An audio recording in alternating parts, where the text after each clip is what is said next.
Thank you for the excellent use of the music. We're gathered here today to put market research on trial. You will all have heard some evidence today already. Let me explain to you how it's going to work. I'm the judge. I'm here to hear a prosecution, to hear a defense, and to call several witnesses. Some brave souls who have decided to speak for and against the accusation that this industry is losing its touch, is getting out of date, is in need of innovation. It's very simple. We'll hear their evidence, and then you, the patient, thirsty people, will vote. You should know, very simple, why we're here. Here's some additional evidence. I'm glad that we have some pioneers in this room, the people who are holding the sword of Damocles on the industry, on this noble profession that's had a wonderful history, but is fearful for its future. Here's how it's going to work. If you have a mobile device, please go onto this website. I see some of you moving. That's good, because this is how we'll be casting the vote.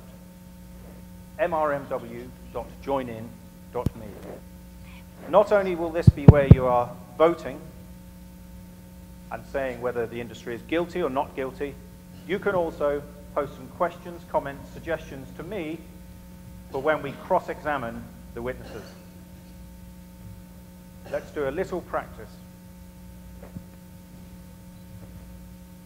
Which is the tallest skyscraper in Chicago? Place your votes now. I'll give you another 5, 4, 3, 2, 1. Let's see if the technology works. The technology hasn't worked on the screen, but you should. It's on the device. Good. And the answer is, it's not on my device. How did they vote? Willis Tower was the Willis winner. Tower, correct. Well done. So you know how this works. Great. At that point, I will introduce to you our prosecution attorney, Ms. Lady Juliana Holterhouse.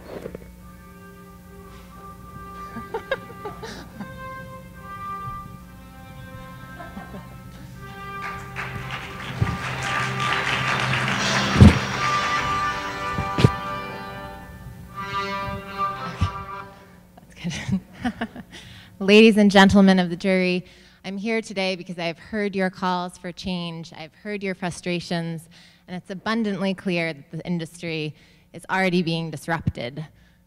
Now is not the time for an opening statement. I'll value your silence.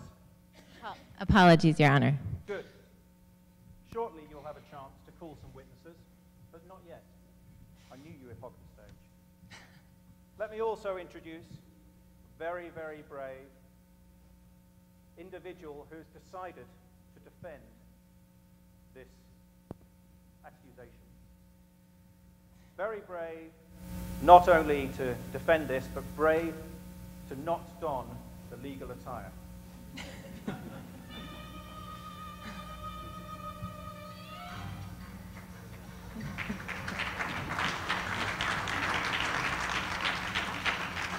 So you choose to accept this mission?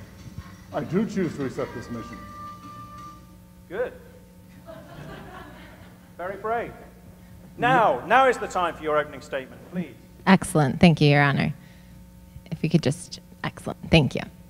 All right. So we have heard today that it is our responsibility as an industry to inform strategy, to lead for make better decisions as various businesses look to us to guide them.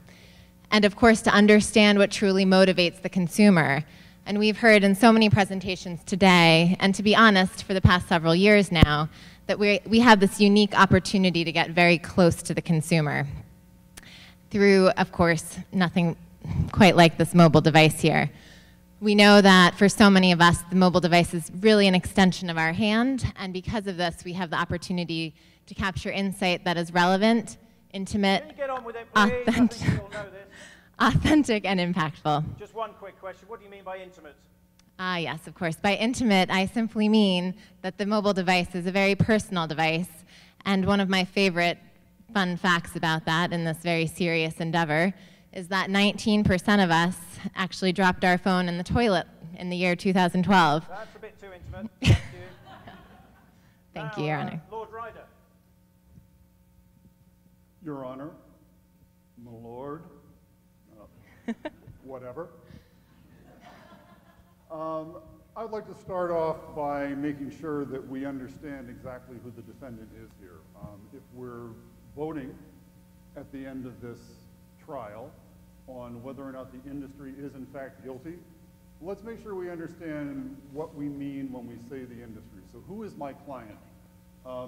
This is an AMA definition of marketing research from 10 years ago. Look at the second paragraph. It specifies the information required. It designs the method for collecting information. It manages and implements data collection. It analyzes the results, communicate data, collect the data, clean the data, align the data, put the data in a presentation full of data, and deliver your data-driven presentation to the client. My lord, if you would advance the slide. This is the Esomar definition of market research from this year, and you'll notice that it's considerably different than what we saw 10 years ago. First of all, we're broadening the definition of what market research is to include social and opinion research. We're talking about using methods from the applied sciences as part of the research that we do, and everything is designed to not just support decision making, but to generate insights. So I want to make sure that as you hear the witnesses who were brought before you today, that you think about the industry as it really is in 2014, not based upon a characterization of the industry from 10 years ago. Thank you very much. Very clear, thank you. Now, I know who your witnesses are, so let me call them up. Our first witness, please welcome Paul from Nielsen.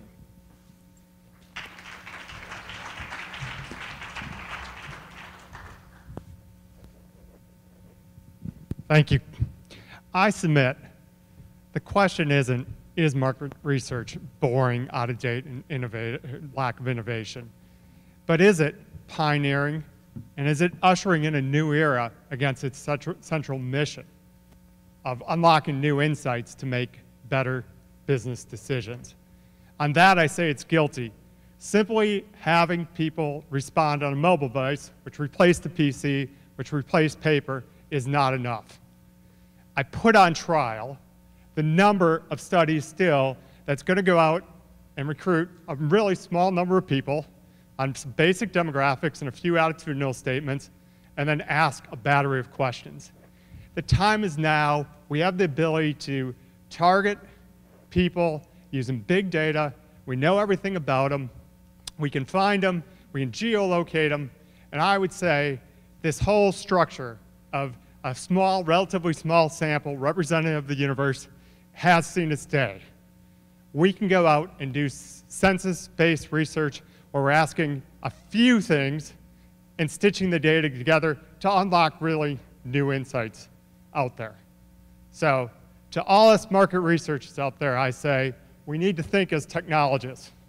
We need to take the baton within our organizations and take on the concept that the known is the right way, where we do it as we've done it because the trajectory is known and how it will work. And we need to get the organizations to rally around what new technology can do to actually deliver on the mission of better, newer insights. I leave you with this: innovate or die. Wow, very powerful, Paul. Thank you. Bit extreme, innovate or die? It's not if, it's when. Wow, thank you. I call our next witness, Beth Yuyenko. Please join me in welcoming Beth.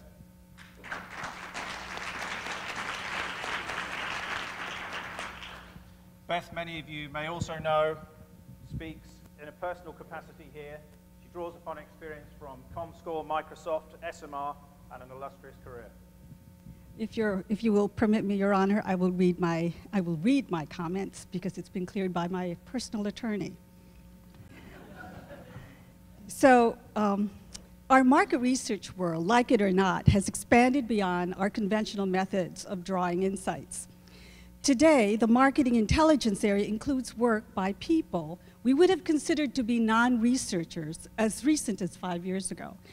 I refer to the involvement of engineers or data scientists who have made it possible to draw extremely actionable learning with near-time or real-time applications, much to the greater delight of marketers.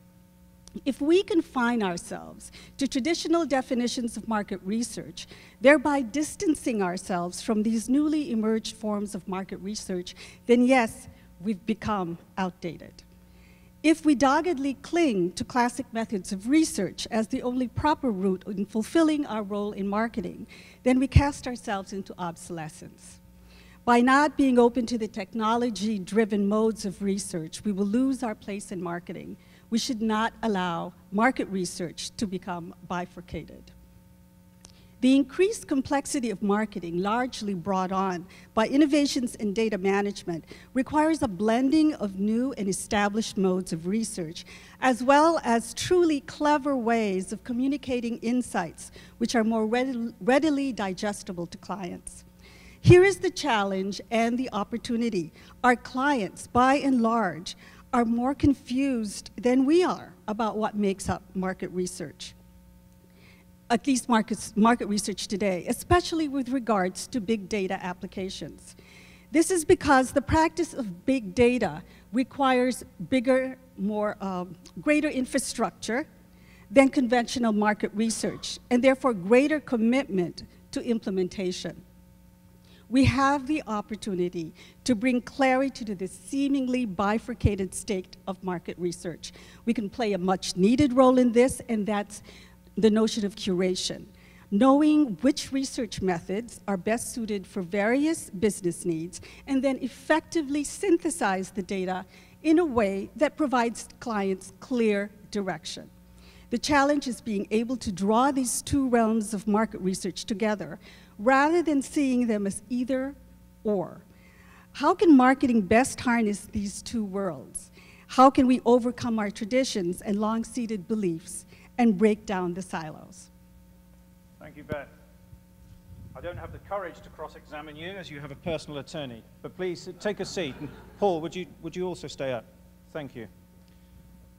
I'd also like to remind you that if you have any questions or challenges, please post them in the mrmw.joinin.me, and we'll get to them. So our third witness, very brave once more, please welcome Bob from Allstate.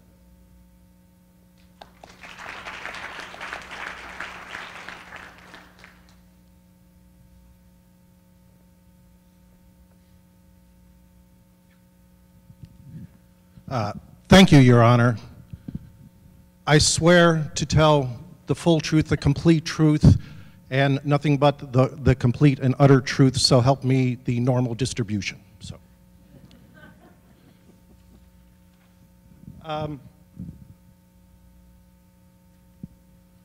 what I'd like to do is talk about traditional market research and offer up evidence that whether it is boring, out of date, and in need of innovation.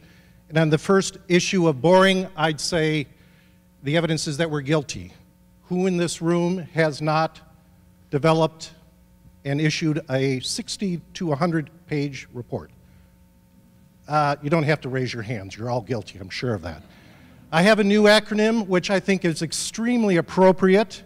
It's TLDR. TLDR. Too long, didn't read. Boring, we're guilty. Traditional. Next one, out of date. Well, I started a while ago, Your Honor, and so I learned many about years ago from Seymour Sudman down at the University of Illinois, and it was using one of his books on questionnaire design from the 50s. So I think it's a little bit out of date. Last point, need of innovation. As a market research director at a Fortune 100 company, I have to ask myself and what my millennial children think of me. Am I a technology or digital native? No. Am I technology or digital literate? Maybe. But I probably am a technology or digital dinosaur. So in need of innovation, absolutely. However, that's not really the world I live in. I don't think this is the world you live in. And as the world turns, ooh, that's interesting, a little different way, I don't think this is the relevant question anymore about the traditional world of market research. I think there is a new world of market research that we all live in. It's not dull, it's exciting. It's not boring, it leverages technology. And it of course is in need of innovation, but it is reinventing itself. And we're all looking for insights. And I'd like to offer up 3 exhibits for the judge and the jury. First one is, this is my head. This is not the most flattering picture of me, but this is me. So who would have thought, Exhibit A, who would have thought that we would be measuring brain activity as a research tool? That's got to be exciting. I'm sorry. That's extremely exciting. Second thing is, as an example, Exhibit B I offer up in terms of innovation and new tools and techniques. This is, I will not show it, but this is actually an excerpted video that was used to showcase some research did for the Allstate Board of Directors. Wouldn't have done that 5 years ago, probably not 10 years ago as well. So I don't think it's boring. And lastly, since this is on technology and the mobile conference, I would just share with you that we certainly at Allstate are exploring a lot of different things. And we are using technology for brand touchpoint diaries. We're using picture captures to try and get at qualitative information. We're using pain point research, using images and words. We're doing second screen engagement to try and understand how people are enjoying our sponsorship of the NCAA basketball. And we're also testing device agnostic approaches to a tracking study, which I think is probably one of the most fascinating things. So, although I'm not supposed to provide a closing argument, I would just offer up to the judge that traditional market research indeed is guilty, but that's not the world we live in. We live in the world of new market research, and I think it is very exciting to be there. Thank you, Your Honor. Thank you, Bob, for reframing the argument. Very compelling.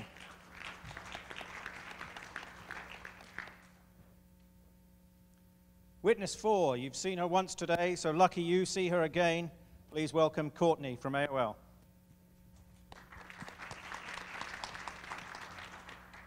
Thank you, Your Honor.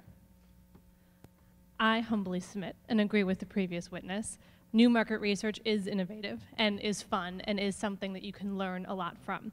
You saw a lot from the previous research that I presented from AOL using Shapley models. We've done a lot of work at AOL around new and innovative techniques and flipping some innovative techniques to apply to old models that are still relevant and can still be used and can still be fun and provide some great insight.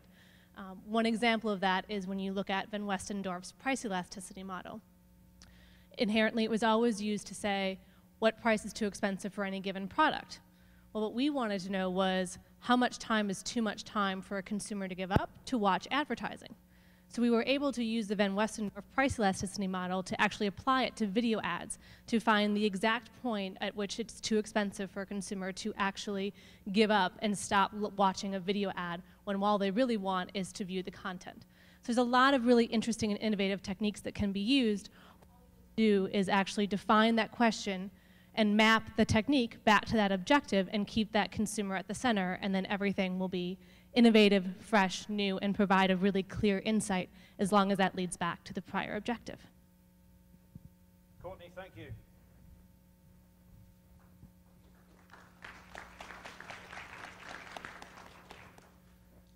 We have 4 more witnesses. Should need no introduction, but nonetheless, we'll introduce him. Matt Dusig from Innovate MR.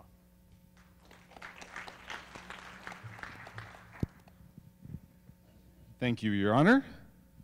I am here today to say that the industry is guilty. And I'm here to speak on behalf of the millions of people around the world that actually take our market research surveys. And why am I qualified to speak on behalf of those people? Well, I've launched 3 different sampling companies, including GoZing, USAMP, and now Innovate since 1999. So I think I know a little bit about consumer experience. So if these people had a single voice, what would they say? They would say, please make the experience of surveying more positive, more engaging. It's not. Did you know that in most online panels, every 6 months, almost the entire panel is fully refreshed? That means the panels that you know and love today, in 6 months, probably 90% of the people that are in that panel are all new and brand new. And why is that? It's mostly because people attempt to take surveys over and over and over, and they don't qualify. And why else do they drop out? Surveys are boring. So while the description of market research between 2004 and 2014 might have changed, the surveys haven't. And people, we've all run out of time. We don't have time in our lives for long surveys. But who does have time? Who are the people left in the universe that are willing to take our long surveys? And what does that say about the research? In my opinion, we need better survey design. And when designing our surveys, we need to think, would I tell my best friend to take that survey? If the answer is no, then I think you have your answer. I think some of the pricing models are out of date. I think that pricing pressure continues to drive down costs, and that's okay, but sometimes it defies common sense. Do IT professionals who earn $150,000 a year actually take surveys for a $5 reward? Do financial advisors who manage $50 million in investable assets really take online surveys for a $10 reward? I think we all know the answer. As an industry, I think we can do a better job to truly appreciate the time of the people who provide us the valuable data. So when we start telling our friends and family to sign up and take surveys online because their opinion matters, then I think we'll have succeeded in building a positive experience with respondents. Market research needs an overhaul, otherwise we risk running out of real participants, both online and mobile. Matt, thank you very much.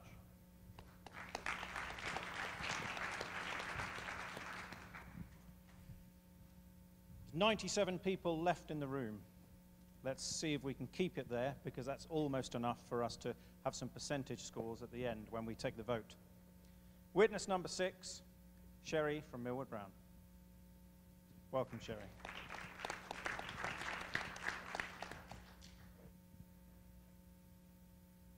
Thank you, Your Honor, members of the jury. Boring? How can balancing on the head of a pin be boring? We are in the midst of a roller coaster ride. Every single bit of innovation means change, and change means different. But change is difficult. Change can be very difficult in a world that depends on trends and predictions, and all of which can lead to conservatism.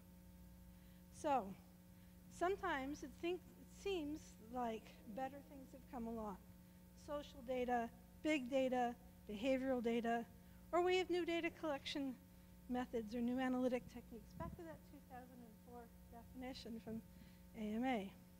But, as 2014 Esomar tells us, we have questions to answer and insights that we need. So, one of the things that I propose to you in the way of boring innovation, but innovation, is that while there can be surrogates for behavioral data, there is no surrogate for attitudinal data. As a case in point, as an example, let me present, since we are here in Chicago, let me recall a great granddaddy of cases for behavioral measurement. It's from the 60s. It was written up in a book called Unobtrusive Methods, if anybody has ever had to study that book. And it's right here in Chicago. Z. Frank was a Chevrolet dealer on Western Avenue on the north side of Chicago, and Z. Frank wanted to know where they should be advertising. But they didn't want to just ask people because they figured they weren't going to get a good answer. So what they did, they were smart about it. When the car came in for service, they checked on the little radios to see where the preset buttons were on the radios. And they discovered that they should be advertising on various radio stations. Great, a really great use of behavioral data.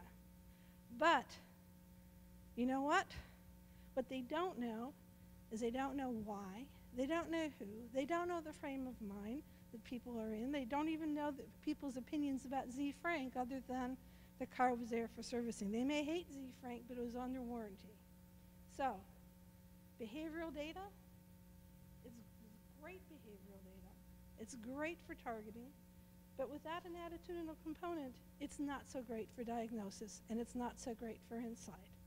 So, when I'm thinking about market research in need of innovation, I always have to ask, how new are these things anyway, and what really is innovation, and what's really innovative? So, new and shiny is wonderful. I love new and shiny, as long as the shiny doesn't wear off and the new is worth the change. And what I want to always remember, and I'd like the jury to remember, is that when you're looking at change and innovation, it's important to remind ourselves and to ask what part of better doesn't mean different, which means that regardless of what point of view we come from or what company we come from or who we represent, we all need to be willing to embrace change if we're going to be innovative. Thank you. Sherry, thank you. Thank you very much. And we start to have some comments, observations coming through, ranging from great wig to this is an exciting time for market research. Sample companies will do anything for a quick buck. We need an influx of people, I've got to laugh. We need an influx of people who can manage big data and insights. This should be an exciting time. And new devices, we're in a technology revolution. It's redefining a lot of what we do. So to build on that, let's have our penultimate witness, witness number 7. Please join me in welcoming Donnell.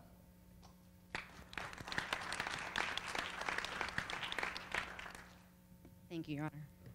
Okay, if it pleases the court, I'm going to give you a couple of concepts that I want to share with you. I'm going to provide you with a couple of examples, and I talk fast, so it'll be brief, and then leave you with a parting thought. Okay, so first off, I think that the argument about the idea that this is about better data collection methods is actually a little or enough along. This is actually what we should be thinking about. Instead about data collection, we should be talking about data aggregation, because that's really where we're all going. I mean, when you think about it, we have unprecedented access right now to real-time, unbiased, behavioral, and attitudinal data. We understand the reasons why people are doing the things that they are doing because we were able to collect the information on their behavior in context. And we're doing it right now. What this means for us is that it's actually taken and turned kind of the metrics that we're all used to using to measure things like NSAT, PSAT, you know, all of our lovely aided awareness and all of those things, and it's quickly turning those sacred cows into vanity metrics. So let me give you a couple of examples to kind of prove the point. So we have a client who came out with a really cool, sexy, or what they thought sexy campaign, advertising their new alcohol. They thought it was wonderful. The ad agency said it was wonderful, and they had all of these great metrics that were showing that, oh, the ad recall's great, and everybody loves it. And at the end of the day, though, the executives in the company and around the world were like, wait a minute, you know, there's no way that the right people like this campaign. And there's no way that even though they like the campaign and think it's fun, that they're actually buying our product. So by using social data, and only social data, we were not only able to prove that the campaign was actually driving product purchase, but we were able to determine the reasons why the campaign was driving product purchase. And we were able to show them how to take that campaign globally and how to localize it for the individual markets based on the cultural needs of each market. Okay, second example. We had a major client who was launching a brand new vehicle. Huge launch for them. They wanted to measure in real time and be able to tweak the effectiveness of that product launch. We started doing it, and we mapped the customer journey so we know how it goes from awareness to consideration to evaluation to shopping, you know, and then on and on and on, right? All the way through in the post-purchase journey. And what we found is that things were going great for awareness, great for consideration, great for evaluation. And then all of a sudden, they hit a snag in a certain part of the country when it came to shopping. So all we had to do was dig into the data just a little tiny bit, and what did we find? Well, all these people were saying, hey, the ad says the car's going to cost this much, but when I show up at the dealership, it's this much. There's no way. This is a big bait and switch. Quick little tiny bit of investigation after we punted that over to the client. They found out that their dealers were so excited about the new vehicle. They just loved it so much that they were all buying fully loaded options. Stocking the showrooms with fully loaded cars. Nobody was stocking any base models. They quickly, within a matter of days, went out and created an edict for the entire company. All dealers must order a mix of vehicles to have in the showrooms. Within 10 days, the score went back up and the comments went away. So there are my two examples to support the fact that this is already happening. We're already on the wave. It's really about data aggregation. And my final parting thought that I'd like to leave you with is about 15 years ago, I know a lot of us, including myself, were really freaking out about this idea of using panels. This idea of these paid people taking surveys online. We didn't even know who they were. We knew nothing about them. They could be lying. You know, all of these things, right? And there's a whole bunch of us who didn't want to do that. Now, I mean, virtually all of us are relying in some form, or our clients are relying in some form on these panels. Okay, this next change is going to be a lot bigger, and it's a lot scarier, but it's also going to be a lot more rewarding.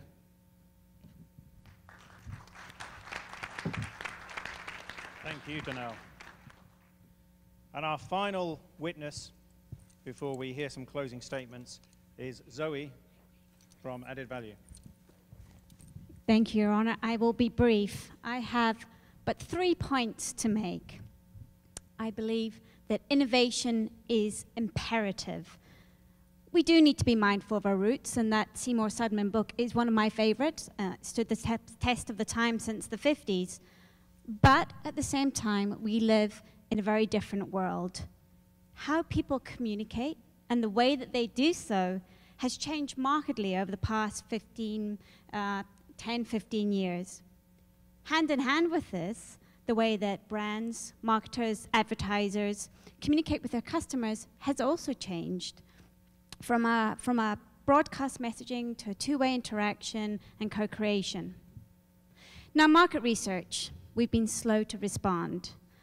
Whilst there's innovations underway, yeah, we've been hearing about some of those today, at the same time, there needs to be more. It needs to be more a fundamental shift. The industry needs to innovate in all aspects of our process. I totally agree, death to 100-page reports that nobody reads. We also need to think about our business model and potentially fundamentally change that as well. In order to respond and be partners to our clients in this new normal.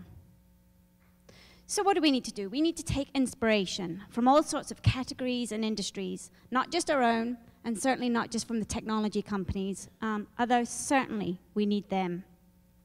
We need uncommon partners, those that will help us create new spaces, not just compete within the existing paradigm.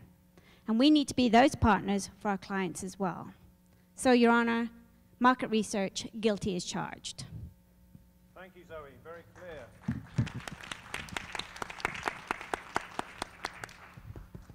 Now, thank you for bearing with us. Lady Holterhouse, I believe there were 5 people speaking to support you and 3 against. What do you have to say to that? Thank you, Lord Foreman. I believe that is the case as well. Although I must say that to a certain extent today, I think we are all preaching to the choir. All of us sitting in this room, we are the people leading the force for change. So I'm all for embracing that. But I would say that in terms of this old market research, in my respect, I think you just need, or in my opinion rather, I think you need to choose your course wisely. And with that, I really have nothing left to say. Good. Thank you, Your Honor. Lord Ryder. Thank you, sir. So let's review the charges. Boring, out of date, in need of innovation. And why is that? Because we're too slow to insight. We're not technology driven. Our data, our conclusions, our methods aren't well integrated. With your indulgence, Millard, he said, reaching into his pocket. I'd like to read some of the things that were discussed earlier today in the panel session about investments in market research. So these were people from 4 very large market research companies talking about where they saw their business going and what they were investing in. They talked about big data. They talked about social data for equity, for loyalty, and for customer satisfaction. They talked about eye tracking and facial recognition. They talked a lot about neuroscience and emotion and System 1 reasoning. They talked about wearables. They talked about passive monitoring, and all of that was done in the context of talking about mobile. This is where the industry is investing today. Next slide, Millard. The sun is setting on the 200-page analysis. The sun is setting on the 60-minute tracker. Mobile, local, social research is being done more often, involving more people in many, many more different places. Firms are adapting their methods to take context and time into account. This is a collaboration between researchers and research buyers as well, because research buyers aren't asking for the same 99 or 95% level of precision anymore that led us to some of the methods that we've used in the past. They're willing to make decisions with 75% confidence or 80% confidence because they want to make them faster and they want to keep their innovation process moving ahead. What they're looking for is more insights coming from more places, becoming the norm. Next slide. When we talk about insights, what are we really talking about? We're talking about data, obviously. We're talking about tools and methods. But we're also talking about all of us. We're talking about the people in the industry. There was a wonderful comment that was made earlier today. Simon said this. He said, in the US, we tend to equate innovation with technology. I would submit that market research is not about chasing technology. It applies technology, and it applies technology specifically as a tool to uncover insights. We're in the insights business. That's what we're chasing. So could we do a better job? Of course we could do a better job. Could we be earlier adopters of new technologies and new methods? Of course we could. But if you think about the breadth of topics that you've heard today, the many different kinds of research that are being done, and how quickly those are being merged into the mainstream, we're all talking about it, and we're talking about it because we're all doing it. So do these charges fit? I don't think they do. And as someone said about 10 years ago, if the charges don't fit, you must have quit. So with that, my lord, I turn it back to you. Thank you, Lord Ryder. Now, Lord Ryder had 3 slides. You only had 1, Lady Holterhouse. Do you want to add anything else, or do you rest your case? I rest my case. Good. That's very clear. So now over to you, the audience participation. As well as commenting on wigs and fast methods to commercialize what you do, and some of the statements around this being an exciting time for many people, please cast your votes. Does the market research industry need reinvention? And all the additional questions that came with it. So we'll give you 5 seconds. That's 3, 2, 1. Vote closed. So there, very clear. Congratulations, Lady Holterhouse. Thank you, Your Honor. Congratulations to all your witnesses. And thank you to all the witnesses. These brave people who've come up on stage to speak in an unusual format, accompanied by some people in some strange attire, who are happy to come and really riff about whether the industry needs reinvention or not. So very clear. I'd also like to add, as Esomar president for a moment, that I think it's fantastic that we have these kind of debates. The only thing that is a little bit disappointing is that there's a lot of people who were here this morning who aren't here now. And I think it's clear that some of what you heard there is an indication of where we're going as an industry. I think it's good that there's so many pioneers up on stage and in this room.